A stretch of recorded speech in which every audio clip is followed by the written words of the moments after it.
healthy friends, how are you today? This is day 2 of macro videos. So in the earlier video, I talked about carbohydrates and how important carbohydrates are for the body. In this video, I want to talk about protein. Protein is the building block of our muscles and essential amino acids, etc. for our body, and so it's really important for the diet. So what I wanted to do is talk to you a little bit about protein today. So why don't we get started? So what is protein? Protein is an essential macronutrient that is essential for a number of reasons. 1, it helps with tissue repair. 2, helps with immune function. 3, it helps in building and maintaining lean muscle mass, and also making enzymes and hormones. Protein is very essential for the body. The USDA recommends that we get between 10 to 35% of our daily calories from protein. I'm currently taking a course through Cornell right now on plant-based nutrition, and it seems that they're recommending that we take a little bit less protein for our percent of daily calories. They're recommending 8 to 10% of our protein intake should come from mostly plant-based proteins, but protein in general should be that much. So let's talk a little bit about the different kinds of protein. So like in the carbohydrate video, I talked a little bit about the carbohydrates that I thought were the most nutritionally valuable. Proteins, on the other hand, we have so many options. We just need to know what they are. So I've separated these options into vegetarian/vegan options, the animal-based options, and then this random option that is the egg. I love the egg, by the way. So let's first talk about the vegetarian-vegan options. I have a couple of vegetarian-vegan options in our kitchen at all times. Those include things like beans and legumes, tofu, tempeh, anything that is basically not alive. It's plant-based alive, but not necessarily walking around and alive. So what do those look like? So what I have here are garbanzo beans, and I try to buy beans that are either dried and then I have to cook them, which takes a really long time, so sometimes I don't have time to do that, so I'll buy them in cans. One thing to look out for when you're buying beans in cans is you want to make sure that the cans don't have BPA in their lining. So you can see here it says no BPA lining, I believe. Yeah, non-BPA lining. BPA is really bad, it's an estrogenic. You don't want to consume anything that's been stored with any BPA lining. In any case, garbanzo beans are a pretty good source of protein. Cannellini beans, kidney beans, azuki beans, any of these beans are a great source of plant-based protein. Here, for a half cup, the protein is 6 grams of protein. So if you wanted to get 12 grams of protein, sometimes I make sure my husband gets over 12 to 15 per meal. We have to double that up, so he would have to eat a cup of these beans. He's not the biggest fan of plant-based proteins, but I'm trying to convert him. Another really good protein source is this stuff called tempeh. It's weird, and you have to be careful that you don't buy, if you have celiac disease or if you're watching your gluten intake, be really careful that you don't buy some that actually have gluten in them. This kind does not, and this actually, for 3 ounces, which it's like 2.5 servings here, so about half of it here, this gives you 16 grams of protein per serving. So this is a very interesting soybean veggie brown rice mixture that's been fermented. I love this stuff. I marinate it and then I bake it. Sometimes I saute it.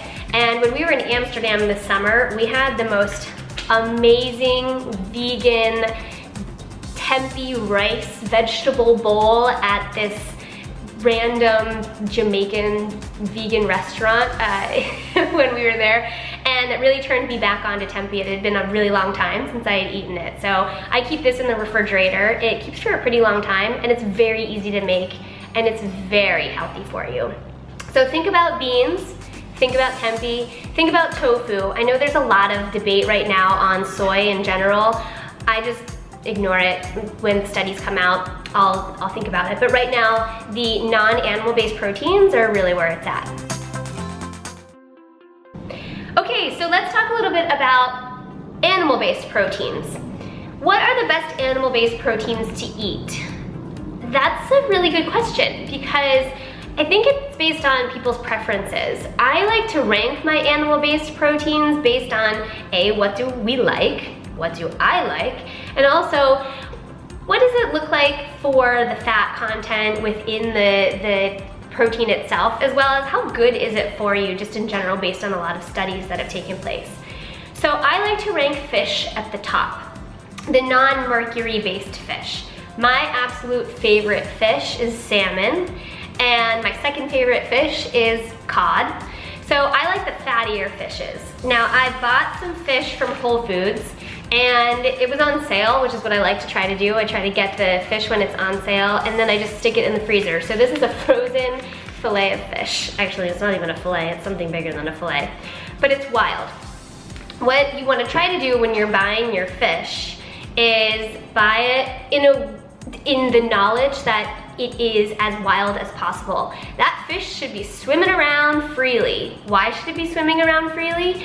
Because that gives it the best opportunity to enhance its muscles, because that's what we're eating the muscle, and it's not contained and it's not really been given antibiotics, so nothing about it has been contaminated. So I like to buy wild caught fish, and salmon in particular, which gives some amazing omega fatty acids. And also, the deeper the color of anything you're eating, the better. And you know, salmon is a nice deep pink. Another animal-based protein that I like to keep in the freezer is chicken breast. So I bought this chicken breast a while ago, again from Whole Foods, and I buy the chicken breast that basically has no antibiotics, no added hormones, and hasn't been given anything but a vegetarian diet, and they haven't added anything to this. So I try to go as organic as possible with my chicken, poultry, turkey, that sort of thing. We keep these chicken breasts in the freezer, or you know, we'll buy them, we'll use them as well, but we like to keep them extra in the freezer. These are a great source of protein. Let me just tell you here, there's 25 grams of protein for 4 ounces of chicken. 4 ounces of chicken is actually half of a breast. For a woman, half of a breast is about the size of a fist, which makes sense. For a man, you probably want to have the full breast. And I really love dark meat too. So when we buy whole chicken, I basically just eat the wings, the legs, and the rest of the dark meat that's sort of attached to the legs. I love that stuff. So in any case though, I would say fish and chicken, 1 and 2. If people are trying to bodybuild and that sort of stuff, chicken is so boring. Oh my God, you can make it really exciting, and maybe later on I'll share some recipes on how to make chicken more exciting. But I would rank fish first if you want to think through how to get the right amount of animal-based protein in your diet, and then chicken second. Now, the third animal-based protein that I want to talk about is red meat. I love myself a good steak, but I don't ever really keep steak in our house. And the reason why is that steak is a once in a while wonderful thing to eat, but is definitely not something that I would recommend you eat on a regular basis. Why? Well, red meat is really hard to digest. So a lot of our body's capabilities have to really go into the digestive system and try to digest it, and it's just tough on the body.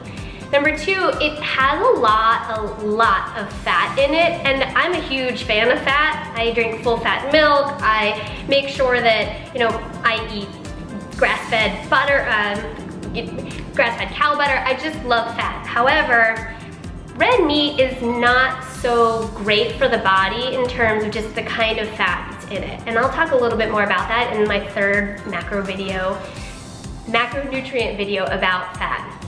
Red meat is good. I just wouldn't recommend you eat red meat very often. We probably don't even eat red meat once a month. We eat it on special occasions like on a birthday or on New Year's Eve, something like that. So keep red meat, roast, that sort of stuff to a minimum. I would talk about things like pork and bacon and stuff too. I just personally don't like pork. Bacon is a once in a while thing. Sometimes I'll buy it so I can make a quiche with it. But generally speaking, it's not really that healthy. Finally, I want to talk to you about the egg. I love this. I love this egg. It is one of the most perfect sources of nutrients, and it's also an excellent source of protein. So I believe, if I'm not mistaken, and I'll correct it down below, I believe each egg has about 6 or 7 grams of protein apiece. So if you were to have 3 eggs, you'd probably get like 20, 21 grams of protein. That's not too bad. I only eat 2 eggs a day, but for a male, they might need 3 eggs a day. The great thing about this is that it has everything you need nutritionally in this little thing, like in this little egg right here. The yolk has a lot of cholesterol, but that's okay. This has been proven to be good for you. The white has a lot of the protein. The interesting thing about the egg though is that people like to separate the two. So I see a lot of people ordering egg white omelets and getting rid of the yolk. The beauty of the egg is that you need to have both elements of it together for it to be maximally nutritious. And we stock probably 2 or 3 dozen eggs in our refrigerator at any given time. And my breakfast almost every morning comprises of 2 eggs with some sort of vegetable or 2, steel cut oats, and maybe, you know, a little vegetable on the side as well, so that I'm getting the maximum fat, protein, and carbohydrate balance. The interesting thing about this too is that it does have some fat. So it literally has everything in it that you need except for the vegetable and I guess the carbohydrate. So you just have to complement. So this is one of my favorites, and it's so easy. You can do it for breakfast. You can have it for lunch. You can make it in a frittata or a quiche for dinner. It's so versatile. So if you don't like eggs, let me know and I will provide some recipes by video so that I can help you learn to love them. So there you have it, the complete protein list of my recommendations, at least, on my vegetarian and non-vegetarian protein sources. If you would like to see more of these videos, let me know. Give me some comments below. Let me know what you would like to see in the future. Like the videos if you liked this one. And don't forget to subscribe to my video, maybe down here. And I hope to see you next for the next video on fats. Thanks, and have a good day. Bye.